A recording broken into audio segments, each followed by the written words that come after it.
สั่นและอยากจะหวนย้อนวันเวลากลับไปมันคิดถึงใบหน้าหอยน้ำตาหอยยิ้มที่เคยได้เห็นคิดถึงสีวินนักเรียนมัธยมที่เคยเป็นและบอกเคยลืม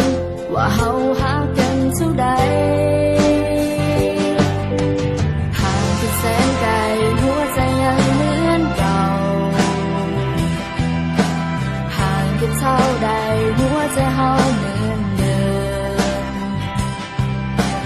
ห่างกันแสนนานความคิดถึงที่มีนับวันยิ่งเพิ่มเติมให้รู้ว่าเฮายังบ่ลืมกัน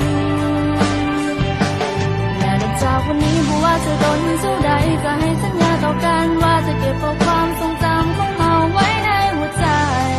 จะเก็บมันไว้และจะเป็นกำลังใจให้กัน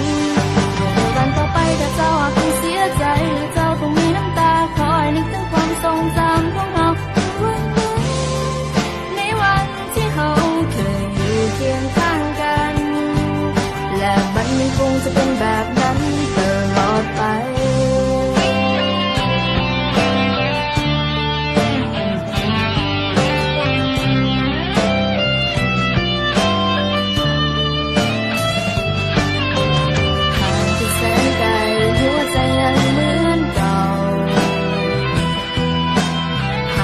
เท่าใด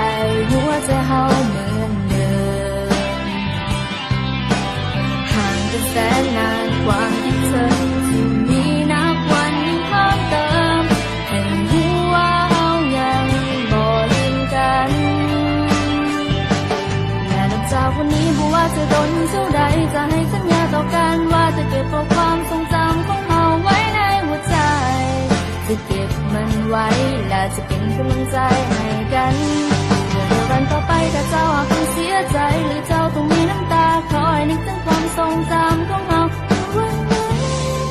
ในวันที่เขาเคยอยู่เคียงข้างกัน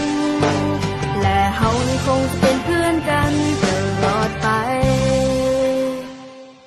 และนับจากวันนี้ไม่ว่าจะโดนเท่าใดจะให้สัญญาต่อกันว่าจะเก็บเอาความทรงจำของเราไว้ในหัวใจจะเก็บมันไว้และจะเป็นกำลังใจให้กัน